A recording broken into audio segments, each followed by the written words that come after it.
NEET 2024 देने वाला आज 99% बच्चा सिर्फ एक काम कर रहा है, रोज रात को सोचकर सोता है कि कल से अपना बेस्ट देने वाला हूं, बेस्ट देने वाली हूं। इस बार 650 के लिए मैक्सिमम मेहनत मेरी कल से शुरू होने वाली है। पर जैसे ही वो कल का दिन आता है फिर से वही बैकलॉग्स आपको परेशान करना शुरू कर देते हैं। ओवर थिंकिंग, डिमोटिवेशन, एक अजीब टाइप का डर कि अब क्या होगा, नहीं हुआ तो क्या होगा, कैसे होगा, इतना सारा सब कुछ बचा हुआ है, टेस्ट के नंबर स्टैग्नेंट हो गए हैं, कोटा में इतने सारे बच्चों से अभी मिलना हो रहा है, सबकी यही सेम प्रॉब्लम्स चल रही है।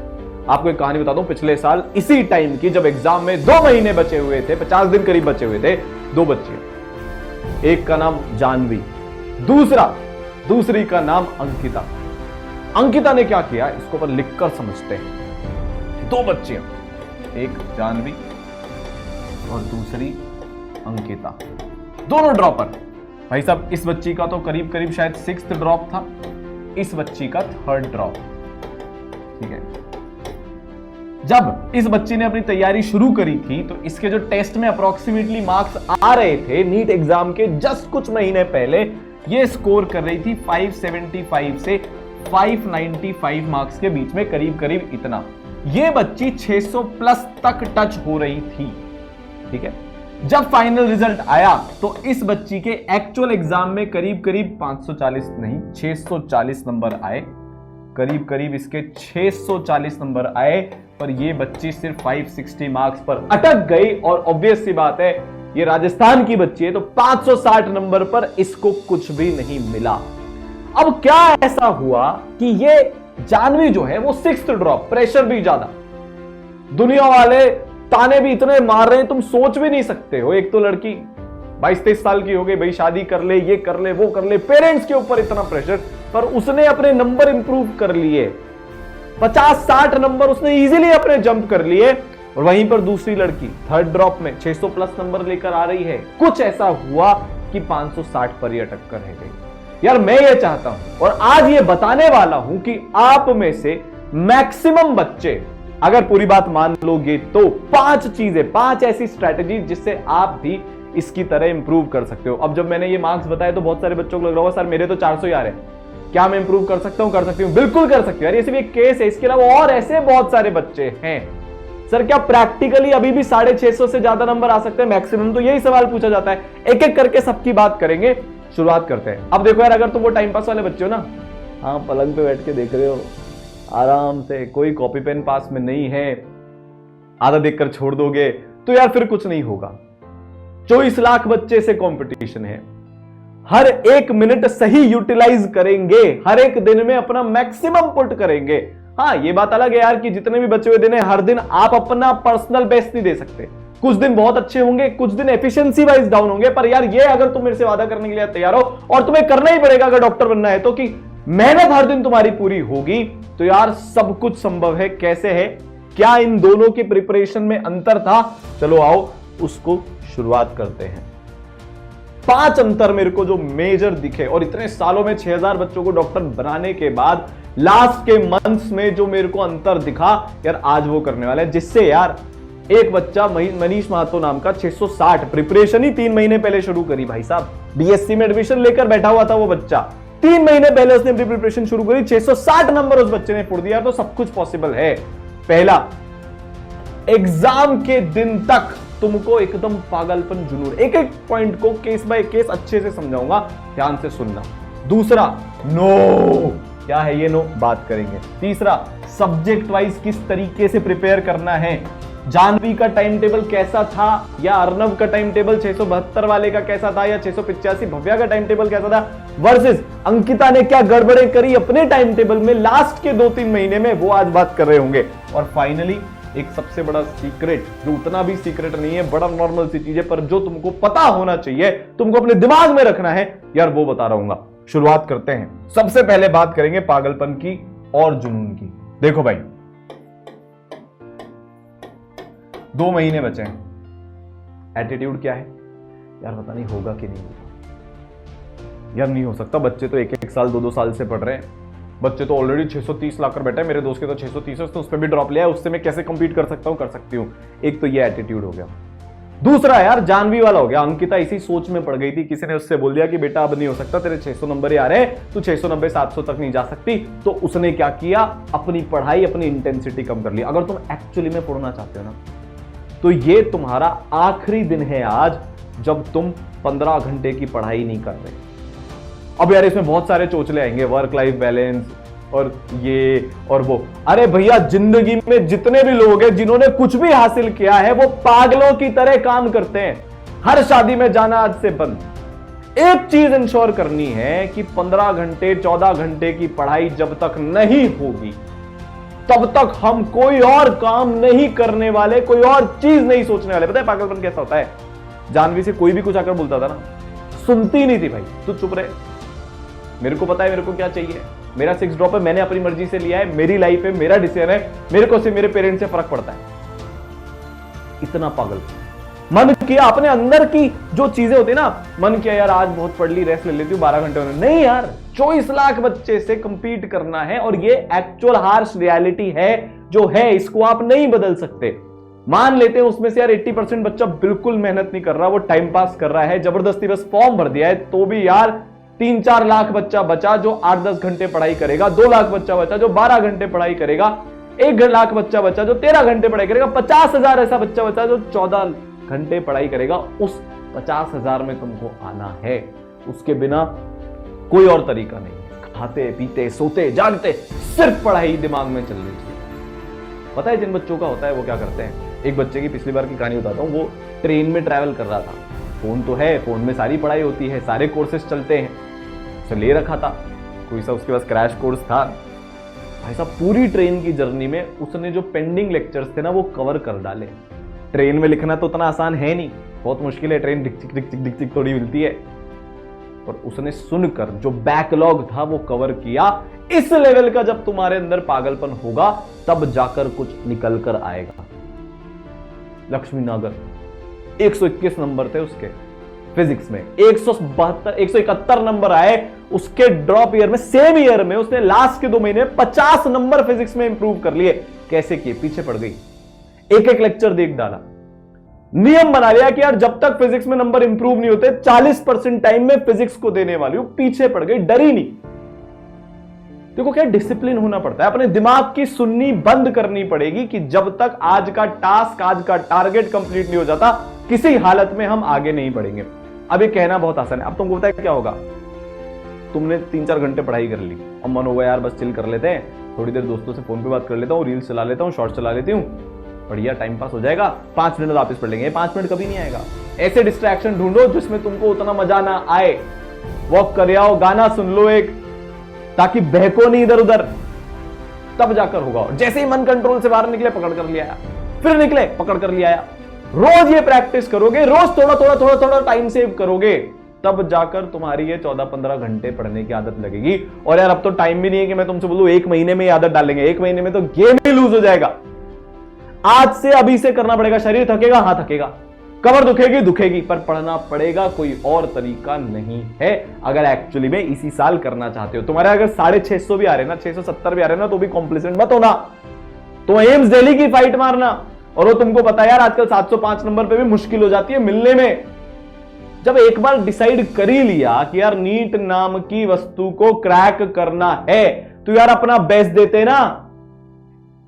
जितने भी महान व्यक्ति है ना दुनिया में, जितने भी, उनसे मेहनत में कोई नहीं जीत सकता। ये सब फालतू की बातें होती है। 8 घंटे स्मार्ट स्टडीज से टॉपर फलाना दिमागा, क्लास मिलाकर, थ्योरी मिलाकर, सब कुछ मिलाकर जिसको तुम पढ़ाई बोलते हो, 14-15 घंटे की जब पढ़ाई करोगे तब जाकर 10-11 घंटे की एफिशिएंसी आएगी। और उतनी पढ़ाई जरूरी है। तो अगर तुम में पागलपन नहीं है, तुम में जुनून नहीं है, तुमको दुनिया भर की सब काम करने हैं पढ़ाई के अलावा, तो तुम्हारा नहीं होगा। पहला पॉइंट, ठीक है। अगला सबसे जरूरी पॉइंट जो भाई साहब जानवी सिंह ने पूरा किया, अंकिता ने नहीं किया। मैं तो आपने उससे सबसे बड़ी अंकिता ने गड़बड़ क्या करी? अंकिता ने गड़बड़ ये करी कि उसकी एक दोस्त उसको बुलाने आए एक दिन कि भाई यार बहुत देर हो गया, बहुत पढ़ लिया, अपन चल मूवी देखने चलते हैं। उस दिन उसकी बिल्कुल पढ़ाई नहीं हुई थी, उसने वो अर्न नहीं किए थे। चली गई 1 बजे दिन में मूवी देखने, 4 बज गई। अब वो दूसरे दोस्त लोग वहां पर मिल गए, बातों गप्पों में टाइम चला गया। 7 दिन उस लड़की के बिगड़ गए क्योंकि पुरानी दोस्तियां रिकिंडल हो गई। एक बार डिस्ट्रैक्ट हुए तो 7 दिन डिस्ट्रैक्ट होते गए, फिर उसके बाद उसके अगले 7 दिन उसने बिगाड़े रिग्रेट में कि यार मैं कैसी लड़की हूं, 2 महीने बाद तो मेरा एग्जाम है, मैं मूवी देखने चली गई, मैंने मेरा टाइम बिगाड़ लिया, अब भाई साहब 7 दिन मैंने बिगाड़ लिए। उसका रोना पीटना, रिग्रेट, बार बार कॉल करना, सर मैंने ये गड़बड़ कर दी, वो कर दी, खत्म। जानवी इतने रिलेटिव उसके पिताजी को होते थे, बच्ची को 6 ड्रॉप दिला रहे हो, क्या कर रहे हो आप। उससे बोलते थे तो क्यों तेरे माता पिता का टाइम पैसा सब बर्बाद करिए, खुद का क्यों टाइम बर्बाद करिए, शादी कर ले। किसी की नहीं सुनी, सबको मना कर दिया। कोई भी उससे बोलने आता था चल करते, मना कर दिया। एक बच्चा याद आ रहा है मेरे को, उसके किसी तो रिलेटिव की शादी थी, मम्मी पापा ने बोला चल, मना कर दिया। भाई साहब नहीं यार मैं बाद में चला जाऊंगा, मेरी थोड़ी ना है। कोई दोस्त तुम्हें कुछ भी बोलना है, चले यार मोमोज खाने चलते हैं, मना करना पड़ेगा। मतलब यार छोटी छोटी चीजें, यार वो बहुत बढ़िया मूवी आई है, उससे बोला अगली बार मेरे से बोल दिया ना बात नहीं करूंगा, निकल जाओ यहां से। कुछ भी बोलने आए, पढ़ाई के अलावा सब चीजों में मना करना है। देखो यार 2 ऑप्शन है आपके पास, या तो आप डिस्ट्रैक्शंस को नो बोल दो, या आप नीट को नो बोल दो, जो तुम्हारा मन है कर लेना, पर दोनों को तुम साइमल्टेनियसली नो नहीं बोल सकते। अगर नीट को हां बोलना है तो डिस्ट्रैक्शंस को मना करना ही पड़ेगा, वो किसी भी प्रकार के हो सकते हैं। आपको अगर कोई अपने पसंद का काम करना है ना, जिसमें आप डिस्ट्रैक्शन हो जाते हो, आप खुद को रोक नहीं सकते, तो खुद को आज के बाद एक चैलेंज दो, प्रैक्टिकल चैलेंज कर रहा हूं, कमेंट करके बता देना। ये एक चीज कमेंट कर देना इस वीडियो में, मैं समझ जाऊंगा कि आप नीट फोड़ने के लिए तैयार हो। आप ये कमेंट करोगे कि सर मैं अपने डिस्ट्रैक्शंस को अर्न करूंगा। क्या होता है इसका मतलब? यार मुझे, मैं अपनी पर्सनल कहानी बताता हूं, मुझे है ना ऐसे घूमना बड़ा पसंद है, तो यार मैं अपने लिए डेडलाइन बनाता हूं, भाई साहब 10 बजे तक सारे काम खत्म कर दे, उसके बाद गाड़ी में एक चक्कर काट कर आ जाना, पिज्जा खाकर आ जाना, पास्ता खाकर आ जाना, जो भी तुझे पसंद है। तो जिस दिन मैं अपना पूरा काम पूरी एफिशिएंसी से, पूरी मेहनत के साथ एक एक टारगेट को पूरा कर लेता हूं, उस दिन मैंने वो डिस्ट्रैक्शन अर्न कर लिया कि यार मैं आधे घंटे का टाइम पास कर सकता हूं। तुम कमेंट क्या करोगे? आज से मैं अपने डिस्ट्रैक्शंस अर्न करूंगा, करूंगी, बस। सर कमेंट करने से क्या होता है? अबे पॉजिटिव अफर्मेशन मिलता है। तुम कमेंट कर रहे हो टीचर से, तो अगली बार डिस्ट्रैक्शन को हां करने से पहले तुम्हें वो याद आ जाएगा, यार मैंने प्रतीक सर को कमिट किया था, मैं ये काम नहीं करूंगा। तुम एक बार में एक डिस्ट्रैक्शन को मना करने देखो। कोई भी दोस्त किसी भी काम से बुलाने आए और तुम्हारी अगर उस टाइम तक पढ़ाई नहीं हुई हो, वो अगर तुम्हारा ब्रेक टाइम नहीं है और तुम्हारे पास सेल्फ कंट्रोल नहीं है, तो साफ शब्दों में मना कर देना। बात समझ में आ गई? मेरी एक बात याद रख लेना बस, कि याद तो डिस्ट्रैक्शंस को, फालतू की चीजों को, यार कुछ नहीं होता भाई। ये सारे दोस्त अपने तो फ्री वाले टाइम में तुम्हारा पढ़ाई नीचा है, वो चतुर होता है ना 3 इडियट्स में, खुद पढ़ाई कर ली, सब कर लिया, दूसरों को डिस्ट्रैक्ट किया जा रहा है कंपटीशन कम करने के लिए। तुम्हारे दोस्त तुम्हारा कंपटीशन कम कर रहे हैं। शादी पार्टी इतनी जरूरी नहीं है भाई। कोई बहुत ही सगे चाचा सगे मामा की शादी हो तो वहां पर जाकर डिनर खाकर वापस आ जाना, अटेंडेंस भी लग जाएगी। सर पर लाइफ में इंजॉयमेंट तो करना पड़ेगा, तो कर ले यार फिर। पर फिर तुम ये बातें मत करो कि मुझे नीट में सिलेक्शन चाहिए। देखो क्लियर रखते हैं, लाइफ में एंजॉय करना खराब बात है क्या? नहीं। पर अगर तुम्हारा टारगेट बड़ा है और वो तुम्हारा टारगेट इतना पास है, तो इंजॉयमेंट कैन वेट, पोस्टपोन हो सकता है इंजॉयमेंट, क्योंकि एग्जाम पोस्टपोन नहीं हो सकता। क्लियर हो गया? पक्का? अंकिता ने क्या किया? एक डिस्ट्रैक्शन को हां किया, 7 दिन बिगड़ गए। इतने बचे हुए दिन है, उसमें से भी अगर 7 दिन बिगड़ जाएंगे तो नहीं होगा। जानवी ने क्या किया? एक डिस्ट्रैक्शन को हां नहीं किया, तो नीट को हां कर दिया। पढ़ रही है यूपी के गवर्नमेंट मेडिकल कॉलेज में, सपना जी रही है अपना। चॉइस तुम्हारी है। तीसरा भाई साहब, क्या है तीसरा भाई? तीसरा पॉइंट है अपना कि कैसे अब पढ़ना है। चलो हम मेंटली रेडी हो गए, हम डिस्ट्रैक्शन को मना कर देंगे। रोज 14-15 घंटे की हम यहां पर पढ़ाई करने वाले हैं, ठीक है? तो यार सबसे पहले तो पीसीबी में बांट लिया जाए, एक एक की अपन पूरी अच्छे से जानकारी कर लेते हैं। सबसे ज्यादा तकलीफ फिजिक्स में है, फिर केमिस्ट्री में है, फिर बायो में है। किसी किसी बच्चे को उल्टा भी हो सकता है कि भाई साहब केम में ज्यादा तकलीफ है फिजिक्स के कंपैरिजन में, ठीक है? बायो में तो लीस्ट ही होती है मेजरली बच्चे को, पर है भी सही। तो कैसे पढ़ना है वो कर लेते हैं। बायो पढ़ने का सिर्फ एक तरीका है, एनसीईआरटी। जितनी बार जितनी अच्छी से एनसीईआरटी पढ़ोगे उतना बढ़िया तुम्हारे लिए होगा। दूसरी चीज, क्वेश्चन प्रैक्टिस। सिर्फ पढ़ने से काम नहीं होगा, सिर्फ याद करने से काम नहीं होगा। भांति भांति प्रकार के क्वेश्चंस को प्रैक्टिस करना पड़ेगा। तुम्हारे रिवीजन के लिए और क्वेश्चन प्रैक्टिस के लिए। यार सबसे पहले तो ई सरल पूरे फ्री टेस्ट लेकर आया है, तुम्हें नहीं पता हो तो ई सरल की ऐप डाउनलोड करना, वहां पर होम वाले सेक्शन में जाना, सबसे नीचे होगा टेस्ट सीरीज दिखेगी, कूपन कोड है ई सरल, उसको अप्लाई कर लेना। सारे टॉपिक वाइज टेस्ट और बाकी पूरी टेस्ट सीरीज तुम्हारे लिए एब्सोल्यूट फ्री है। अब तुम्हारे रिवीजन के लिए यार निश्चय की रिवीजन का पूरा कोर्स यार ई सरल के लिए, जितने भी नीट के बच्चे हैं सबके लिए ई सरल नीट यूट्यूब चैनल पर एब्सोल्युटली फ्री तुम्हारे लिए वो भी लेकर आ गए। तो इसका पूरा बंदोबस्त, एनसीईआरटी की एक एक लाइन वहां पर कवर होगी, भयंकर क्वेश्चन प्रैक्टिस होंगे, अलग से क्वेश्चन प्रैक्टिस के सेशन होंगे। तो यार हम अपनी जान लगाने के लिए रेडी हैं, अब तुम्हारी बारी है, तुम जान लगाने के लिए रेडी हो कि नहीं। पर यार तुम्हारे को अगर ऐसा है कि तुम नहीं हो जान लगाने के लिए रेडी, तो फिर ये एक्सपेक्टेशन भी गलत है कि तुम कुछ कर पाओगे, कि तुम्हारा इस साल कुछ होगा। हर चीज की एक कॉस्ट होती है जिसको भुगतना पड़ता है, ठीक है। केमिस्ट्री में अगर मैं बात करूं आईओसी की, तो भाई साहब नोट्स प्लस एनसीईआरटी ये भगवान है, इसमें तुम चीजें याद कर लोगे। मेजरली 90% रोल उसका है कि तुम्हारे को कितनी चीजें दिमाग में अच्छे से छपी हुई है। Physical chemistry is exactly like physics, जितनी प्रैक्टिस प्लस जितना ज्यादा फॉर्मूला अप्लाई करना और याद रखना तुमने सीख लिया, तुम मचा दोगे। फिजिकल केमिस्ट्री में बिना प्रैक्टिस के नहीं होगा, एक एक फॉर्मूला तुम्हारे दिमाग में छपा होना चाहिए, उसकी एक एक टर्म तुमको क्लियर होनी चाहिए। तो जितनी प्रैक्टिस बढ़ाओगे, 10 साल के पीवाईक्यूज लगा दो यार पीसी में, अच्छे से लगा दो, एक एक अच्छे से। एक तो तुम्हें पैटर्न पकड़ाई में आ जाएगा, रेपिटेटिवनेस पकड़ाई में आ जाएगी, तुम्हारा काम हो जाएगा, ठीक है। बचा ओसी, इसमें एनसीईआरटी के अंदर लिखी हुई एक एक reaction, every single reaction is pure gold. Her chapter में से मैक्सिमम प्रोबेबिलिटी जो रिएक्शंस लिखे हुए हैं उनके आने की है। तो यार एक एक रिएक्शन को अच्छे से आत्मसात कर लेना, घोट कर पी जाना जिसको बोलते हैं ना, ये तुमको करना पड़ेगा। फिजिक्स में सिर्फ एक ही चीज है, प्रैक्टिस प्रैक्टिस प्रैक्टिस। 10 साल के पीवाईक्यूज और फॉर्मूला, कोई रॉकेट साइंस नहीं है यार, ये बेसिक्स है। ये हर बच्चा वो करता है जो नीट में 650 प्लस फोड़ता है और लास्ट के टाइम पर वो इन्हीं को अच्छे से करता है। 6 दिन भरपूर तरीके से पूरी ताकत से पढ़ाई करो, संडे को कंसोलिडेट कर लो, जितना भी पढ़ा है उसको रिवाइज कर डालो, करना पड़ेगा। बायो में, इनऑर्गेनिक में, ऑर्गेनिक में स्पेशली करना पड़ेगा, क्योंकि ये सारी चीजें मेमोरी बेस्ड ज्यादा है लास्ट टाइम पर स्पेसिफिकली, तो इनमें कंसोलिडेशन भी करना पड़ेगा। सब्जेक्ट वाइज टिप्स समझ में आगे चला जाए। अब आती है टाइम टेबल की, जिसमें जानवी ने अंकिता को भयंकर रूप से पीछे छोड़ दिया था। सबसे पहली चीज, टाइम टेबल नहीं बनाना, इसको मॉडिफाई करके टास्क टेबल बनानी है। क्या बनानी है? Task table. टास्क टेबल क्या होती है?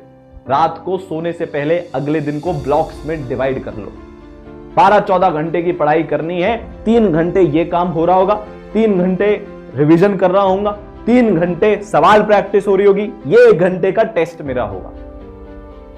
पहले क्लियर होना चाहिए, वरना होता क्या है, तुम सुबह उठते हो भाई साहब, अब सबसे पहले तो सोचने बैठ जाते हो आज क्या पढ़ूं, आधा घंटा उसमें लगा देते हो, फिर रिग्रेट होता है। अरे ये सारी बातें प्रैक्टिकल है यार, रोज बच्चा आकर यही बोलता है। तुम्हारी सुबह की शुरुआत ही इतनी रैंडम होती है कि फर्स्ट हाफ 9 बजे तक 10 बजे तक का बिगड़ जाता है, जिससे मन में ही आने लगता है रात का पूरा दिन तो बिगड़ गया, अब कल से पढ़ लूंगा। पर अगर वहीं पर मेरा एकदम डेडिकेटेडली पहला घंटा क्लियर है ना, पहले घंटे में क्या करोगे ये रात को सोचकर सोना ही है। जैसा तुम्हारा पहले 3-4 घंटे दिन कर जाएंगे, वैसा ही तुम्हारा पूरा दिन जाएगा। तुम क्या करते हो? सुबह उठते ही सबसे पहले फोन चेक करते हो। अरे फेंक दो सुबह फोन को, नहीं चलाना भाई। इंस्टाग्राम को अनइंस्टॉल मार दो, जो जो एप्स अनइंस्टॉल हो सकती है तुम्हारे फोन में से, मेरे कहने से आज सबसे पहले इंस्टाग्राम को अनइंस्टॉल मार दो। रात को इच्छा होगी वापस इंस्टॉल करने की, लत लग गई है ना तुम्हें, पूरा मैकेनिज्म ही एडिक्टिव है उसका, तो एल्गोरिथम ही एडिक्टिव है। पर जब तुम अनइंस्टॉल मारने के बाद उसको इंस्टॉल करने जाओगे, तुम्हारी अंतरात्मा बोलेगी अबे बेवकूफ, नीट पास में है, रुक जा। शायद रुक जाओगे। अगर फिर से इंस्टॉल कर लो, फिर अनइंस्टॉल मार देना, कभी ना कभी तो रुकोगे। पर अगर अनइंस्टॉल ही नहीं किया तो एक क्लिक करना है, फिर ऐसे ऐसे ऐसे ऐसे ऐसे ऐसे ऐसे ऐसे ऐसे करके पूरी रात निकल जाती है, पूरा दिन निकल जाता है, पता ही नहीं चलता। उसमें वो एम्स वाले वीडियोस, मोटिवेशन वाले वीडियोस ये भी आते हैं, उनको देख देख कर अच्छा फील हो जाता है, बात खत्म हो जाती है। पढ़ाई लिखाई एक्चुअली में तो हुई नहीं, सिलेक्शन तो पढ़ाई लिखाई से होगा। बात समझिए, सुबह उठकर पहले 1 घंटे में फोन नहीं यूज करना। नहीं मतलब नहीं। रात को सोने से 1 घंटे पहले फोन यूज नहीं करना। ये सबसे इंपॉर्टेंट टाइम होते हैं पूरे दिन के, जिनको हम गलत चीजों में वेस्ट कर देते हैं। बात समझ में? आपको टास्क टेबल बनानी है। जानवी को आखिरी के 2 महीने में हर दिन पता होता था उसको क्या करना है। अंकिता को कुछ नहीं पता होता था। यूट्यूब खोला, कोई भी चीज सर्च कर ली, रैंडमली कुछ भी पढ़ लिया, खत्म। जानवी रोज हर क्लास अटेंड करती थी, हर लाइव क्लास में आती थी। जो रिकॉर्डेड वाले विजुअलाइजेशन वाले लेक्चर्स हैं, जो उसका एकदम चैप्टर कमजोर था, खासकर फिजिक्स में जिसमें उसको बहुत इंप्रूव करना था, जिससे उसको डर लगता था, उसने उससे कवर किया। फिर मोस्ट एक्सपेक्टेड क्वेश्चन की लाइव क्लास में आती थी, वो जो भी क्रैश कोर्स चलता था उस टाइम पर, उसमें उसका फिक्स था पैटर्न, उसको पता था उसको दिन भर क्या करना है, और उसने लास्ट के 50-60 दिन ये पूरा 100% एक्यूरेसी के साथ हर दिन फॉलो किया। तबियत खराब थी उस दिन भी किया भाई साहब। हाँ, उस दिन एफिशिएंसी 40% आई, पर 40% तो आई नहीं, पड़ती तो 0% आती। अंकिता ने कुछ नहीं किया, रैंडम एकदम। किसी दिन मोटिवेशन आ गया, 15 घंटे पढ़ लिए कोई सा मोटिवेशन वीडियो देखकर, बाकी नॉर्मल दिन पढ़ाई ही नहीं करी। तो टास्क टेबल बनाना बहुत जरूरी है। तुम्हारे को कमजोर सब्जेक्ट पे, वीक सब्जेक्ट पे अभी एटलीस्ट 1 महीना और थोड़ा एक्स्ट्रा टाइम बिताना पड़ेगा। एक चीज और बहुत इंपॉर्टेंट जो याद आई, जनरल चीज, मिनिमम 10 टेस्ट फुल सिलेबस के तुमको देने ही देने हैं। अब हर हफ्ते मिनिमम 1 टेस्ट देना शुरू कर दो, 3 घंटे 20 मिनट का। हमने तुम्हारे लिए पूरा फ्री कर दिया, उससे दे दो। तुम्हारे पास कोई ऑलरेडी एग्जिस्टिंग सोर्स है, उससे दे दो। कोई बहाना ही नहीं बचा अब तो। कोई टेस्ट सीरीज खरीदने की जरूरत ही नहीं है, पूरा तुमको फ्री टेस्ट दे दिए। पर यार 3 घंटे 20 मिनट के टेस्ट देना अब शुरू कर दो। मेजर बच्चा जो ये 500 से 550 या 550 से 600 के बीच में अटकता है, उसकी सबसे बड़ी गलती होती है कि वो टेस्ट ही नहीं देता, तो वो टेम्परामेंट ही बिल्ड नहीं होता यार कि कैसे मेरे को इतने सारे क्वेश्चन में से 90% क्वेश्चन को अटेम्प्ट करके 80% मार्क्स लाने हैं, या चलो 85-90% तक मार्क्स लाने, 95% को अटेम्प्ट करके। वो सिर्फ टेस्ट देने से आ सकता है, वो किसी भी स्ट्रैटेजी से, किसी भी मोटिवेशन से, किसी भी पढ़ाई से नहीं आ सकता। जो टेस्ट देने से आएगा, तो टेस्ट तुमको मिनिमम देने ही पड़ेंगे। ठीक है, फाइनल बात जिसके लिए सबसे ज्यादा वेट कर रहे होंगे तुम कि सर आज टॉपर का कोई सीक्रेट बताने वाले हैं। टॉपर का जो सीक्रेट है वो ये है कि उसका कोई सीक्रेट नहीं, कोई ऐसा इंजेक्शन, कोई ऐसी जड़ी बूटी एग्जिस्ट ही नहीं करती जो तुम्हें मेरे लगा दूं या खिला दूं और तुम एकदम रातों रात टॉपर बन जाओगे। अगर तुम आज 200 नंबर पे बैठे हो ना, सबसे पहले तो सेल्फ बिलीफ रखना पड़ेगा। बता रहा हूं चलो तुम्हें सीक्रेट, जो सीक्रेट नहीं है, जो कॉमन चीज है, जो हर अचीवर के अंदर होती है, जो हर डॉक्टर के अंदर होती है, जो हर फोड़ने वाले व्यक्ति के अंदर होती है। तुमसे लोग आकर बोलेंगे तुझसे नहीं होगा, अबे होगा, मैं बोल रहा हूं ना, क्योंकि मैंने बच्चों को करते हुए देखा है। पिछले 8 साल में कोई रिसोर्स नहीं है। मैंने तो यार बस कंडक्टर के एक बालक को देखा है जिसके घर में भी पानी टपकता था बारिश में, उस तक ने अपनी जिद से नीट फोड़कर दिखा दिया। भैंस चराने वाले का एक बच्चा विक्रम गुर्जर, पैसे नहीं है घर में, भैंस चराने भी जा रहा है, सारी दुनिया अगेंस्ट में है, लोन माथे पे पड़ा हुआ है, इतनी प्रेशर सिचुएशन में भी यार नीट फोड़कर दिखा दिया। मेडिकल कॉलेज गवर्नमेंट राजस्थान में पढ़ रहा है। उसके अंदर सेल्फ बिलीफ था कि मैं कर सकता हूं, मैं कर सकती हूं। तुम्हारे में है ही नहीं। कोई तुमसे कुछ बोल दे, छिड़ जाते हो तुम। वो तो ना बर्तन बजते रहते हैं, बस वही काम है। अपने अंदर बिलीफ रखो। तुम नहीं रखोगे ना तो कोई और वैसे भी नहीं रख सकता, और आजकल की दुनिया तो बिल्कुल ही नहीं रखती। सचिन तेंदुलकर से भी लोग यही बोलते हैं कि भाई नहीं होगा इससे। 4 मैच में अगर वो नहीं चला ना तो गालियां पड़नी शुरू हो जाती थी, पत्थर फेंकने शुरू हो जाते थे। हर जगह यही होता है। देखना ही नहीं किसी को, अपने ऊपर सेल्फ बिलीफ रखना है, अपनी मेहनत पर कॉन्फिडेंस रखना है कि हाँ 14 घंटे पढ़ूंगा तो कुछ ना कुछ तो अच्छा होगा। और अगर सिलेक्शन नहीं भी होता वर्स्ट केस में, तो यार जिंदगी में मेहनत करना तो सीखे ना। और ये मेरे से लिखा कर ले लो, जिसने मेहनत करना सीख लिया ना, और खासकर इन कॉम्पिटिटिव एग्जाम्स के लिए जहां पर इतना कंपटीशन है, इतना चीजों को संभाल कर साथ में रखना है, वो जिंदगी में फेल नहीं हो सकता। वो कुछ ना कुछ तो करेगा। It is just not about selection, it is about the process. बात समझ गए? दूसरी चीज, एटीट्यूड। जानवी का एटीट्यूड क्या था? करना है, करना है, करना है। पॉजिटिव एटीट्यूड, कोई रिग्रेट नहीं। ठीक है यार 5 बार नहीं हुआ, चीजें ऐसी हो गई, बुरा तो सबको लगता है यार, 5 बार तक सिलेक्शन नहीं हुआ, 5 बार ड्रॉप ले लिया, किसको बुरा नहीं लगेगा। इस बार होगा, इस बार मेहनत कर रही हूं, बेटर कर रही हूं, तो कुछ ना कुछ अच्छा होगा। आप ही अपने दोस्तों, बाकी सब दुश्मन है। आप, आपके पेरेंट्स और आपके कुछ टीचर्स, इसके अलावा किसी को आपकी कुछ नहीं पड़ी। ये हकीकत है दुनिया की। वो जो दोस्त आज लग रहे हैं ना कि यार ये हमारे लिए मर मिटेंगे, कुछ नहीं होएगा। कुछ लोग दूसरे चक्करों में पड़ जाते हैं, बाबू सोना वाले, ये तो बिल्कुल ही कुछ नहीं होगा। तुम कुछ नहीं बने, तुम अच्छा पैसा नहीं कमा पाए, सबसे पहले छोड़कर जाएंगे। मेरे से लिख लो, आज कितना भी तुम्हें सच्चा लग रहा हो प्यार, मेरी बात बुरी लग रही होगी, पर जो हकीकत है वो हकीकत है। और अगर हो गया तो सारी दुनिया पीछे है भाई। फिर तो डॉक्टर साहब, डॉक्टर साहब, डॉक्टर साहब, डॉक्टर साहब। भाई डॉक्टरों का अलग जलवा होता है लाइफ में, काम तो डॉक्टर ही आते हैं। सुनना आगे तो यार ये सारी चीजें थी। कमेंट में क्या लिखना है कि भाई साहब आज से सारे डिस्ट्रैक्शंस को मना करने वाला हूं, करने वाली हूं। यार आपके लिए हम पूरी जान लगाने के लिए रेडी हैं, चालू कर दी है। आप कितने रेडी हो यार, अपने आप से पूछो। वो एटीट्यूड रखो अपने लिए, अपने पेरेंट्स के लिए, करके दिखाने, प्रेशर नहीं लेना। यार एक तो तुम्हारे साथ ये भी दिक्कत है कि तुम्हें ना होगा तो ये, नहीं होगा तो वो वाली सिचुएशन में हो। करो तो सही मेहनत। मैंने 12th के साथ दिया था, मेरा नहीं हुआ क्योंकि मुझे समझ में आ गया था, मेहनत ही नहीं करी। एक्सपेक्टेशन रखना ही बेकार है। हो सकता है पूरी मेहनत करने के बाद भी ना हो तो कोई बात नहीं यार, पर वो जो सेटिस्फैक्शन मिलेगा ना जिंदगी में मेहनत करने का, वो सबसे बड़ी चीज है। बात समझ गए? प्रेशर नहीं लेना, पर अपने से ये उम्मीद रखनी है कि अगर कोई एक चीज जिंदगी में करने की डिसाइड की है तो ये मेरा वो खुद से वादा है भाई साहब, उस चीज के लिए मुझसे ज्यादा मेहनत कोई नहीं कर सकता। इतना दम अपने अंदर रखना है, ठीक है? पक्का? यार मुझे पक्का पता है आने वाले दिनों में तुम अपनी जिंदगी का बेस्ट करने वाले हो। मुझे पक्का पता है कि तुम हैप्पीनेस के साथ फिजिकल एक्सरसाइज करते हुए, खूब सारा पानी पीते हुए, अपने शरीर का ध्यान रखते हुए अच्छे से मेहनत करना सीख जाओगे। ये मेरा पक्का भरोसा है। भरोसे तो यार पक्का संभाल कर रखना। ओपन बहुत जल्दी जल्दी मिलते रहेंगे। आपका मोटिवेशन नहीं डाउन होने दूंगा, ये मेरा वादा है। आपको हर तरह से सही से गाइड करके रखूंगा, ये मेरा वादा है। बस यार मेरे साथ चलने का वादा कर लो, ठीक है? All the best.